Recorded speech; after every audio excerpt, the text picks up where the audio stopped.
of that, and at the same time close a costly loophole, I don't understand. After we've done that, we can see about the important business of returning South Dakota to common sense management, which it has not had. We need to reduce the size of government. Again, we can do that. It takes discipline. It takes a detachment from the bureaucracy that, in fact, this administration has created. The real question is, who do you think is more likely to be able to clean out Pierre? Someone who has been a part of creating the bureaucracy, or someone who has warned us about it for the last 4 years? We'll continue with rebuttals. Lieutenant Governor. The question I'd have of the school administrators and school board members in the audience, if you're giving $26 million to hire 500 teachers with no expectation of that money or no assurance that that money will be sustained after the federal funds are spent, is that responsible administration? I think we need to be careful that if these dollars are expended and if these additional teachers are hired, that you can keep them on the job after the federal money is gone. I think it's something we need to look at carefully and not jump right in and say, yes, oh gosh, let's spend that money right now. Okay, we'll move on to the next question. Lieutenant Governor, you'll begin with the answer. Achievement scores in South Dakota are high and have been holding steady for several years, but we do have an urgent need to help struggling students. As governor, how would you provide leadership that supports schools in their efforts to reach and teach students who are having a difficult time learning basic subjects? I think our education system in the elementary grades is served best by small class sizes. I went to a small one-room country school, grades 1 through 7, and then when the country school was closed, it was consolidated into the Del Rapids School District, and I attended Del Rapids High School and graduated from there. This is a difficult question to answer. I do believe that local school districts have the most important role in managing the achievement of their students. I think the role of the state is to provide resources within its ability to do so, provide guidance, but not drive down too many burdens upon local school districts, and allow local school districts to address the issues that they confront in a class-by-class and student-by-student basis. I know our daughter Sarah, for example, when she was in a class, her class was full of high achievers. And the culture of that class was such that the teachers provided opportunities and the students achieved. It was a culture of achievement. In another class that my son was a part of, he left and moved to a different classroom because the students in that classroom were not interested in learning as much as he. So I think it's local school boards that should have the opportunity and the authority to make decisions about addressing the needs of an individual student. All right, very good. Same question to you, Senator. How would you provide leadership that supports schools in an effort to reach and teach students who are having a difficult time learning basic subjects? The very first way I do it is to use the bully pulpit of the governor's office and show leadership. Leadership is understanding what you believe in and making it very clear to the state of South Dakota and the states around you what you care most about. All you have to do is read the Constitution of South Dakota to understand the founders of this state were obsessed with education, with the job that you all do. That's what they cared most about, preparing future generations of South Dakotans. And that's what we have to be about. It is interesting to hear the Lieutenant Governor extol the virtue of small classroom sizes and then talk about why we aren't going to accept 500 new teachers in South Dakota. Those two positions are absolutely inconsistent.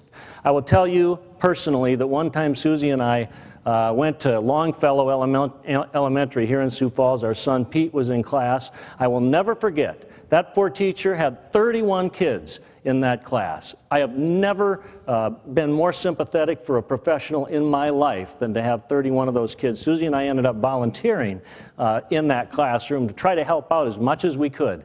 But that's exactly the situation that we have to stop. The only way you do that is resources. That's what we need in the state of South Dakota. And the only way to get resources, the state is not in the mood for an increase in taxes. We need to make that very clear, is to change priorities. Remember the arrows. We've got to take the arrow of education investment and turn it up, and the arrow of building the state bureaucracy and turning it down and moving those dollars over. Okay, very good. We do have some time for rebuttal if you would like. Well, I think it's interesting that Senator Heidebrand talks again and again about reducing the size of state government. In his earlier remarks in other forums, he's been quick to point out the growth of the FTE count in South Dakota. And I think it's important to recognize that the growth of full-time equivalent employees at the state level have been primarily in education, in this case higher education. 65% of the FTE growth has occurred in higher education. 8% were existing positions. 7% or 6% are found at the home stake lab, and that's a research and essentially an education effort. So if Senator Heidebrand is focused on cutting the size of state government, he's apparently choosing to make those cuts in higher education. All right, we'll continue with rebuttal. Senator. Actually, Lieutenant Governor Dugard knows better than that, and we've made it very clear. The positions that are federally funded and a part of higher education will not be touched as a part of our reduction. Again, Senator Dave Knutson and I reached an agreement about a fundamental way to reduce the size of government, and it was the FTE count. That does not include K through 12. That does not include teachers in South Dakota.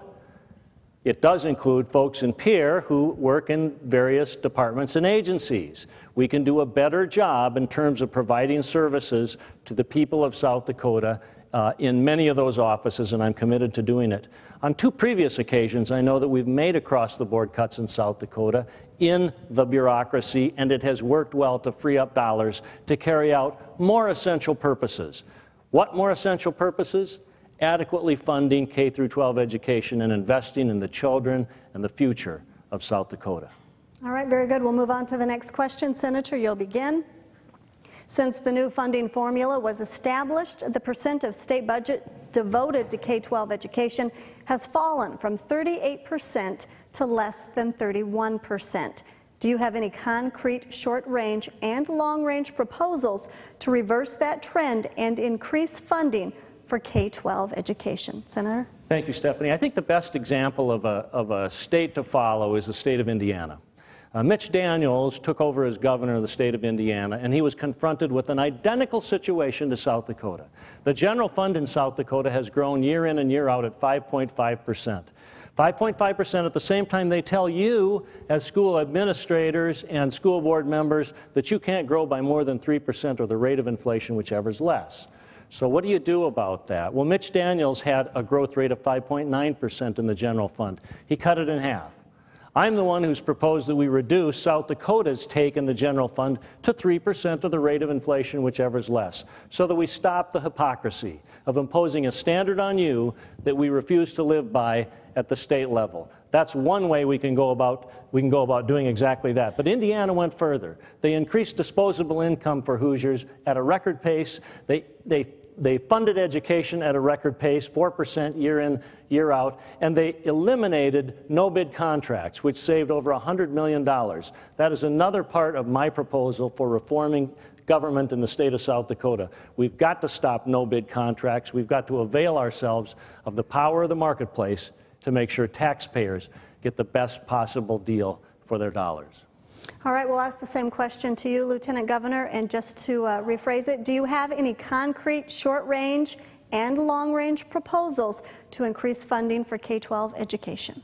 The best way to increase funding for K through 12 education is to get our economy going again. And I have a jobs plan. You can see it on my website at dennisforgov.com. The budget situation that we see in K-12 and at the state level is a consequence of the national recession. As our tax revenues have fallen and our Medicaid claims have risen, this has created the gap, which has put pressure on states' employee salaries, upon Medicaid providers, and upon K through 12 education. And the best real solution to that is economic development and job creation. And so that is a focus. That will be my #1 focus as governor. And education is economic development. I invite you again to go to my website and read my jobs plan and see the educational aspects that are talked about, because education is the foundation for economic development. Senator Heidebrand mentioned no-bid contracts, And he must have forgotten that a couple of years ago, House Bill 1260 eliminated no-bid contracts, with the exception of certain professional contracts, like law firm contracts, and I know Senator Heiderprim has had some of those contracts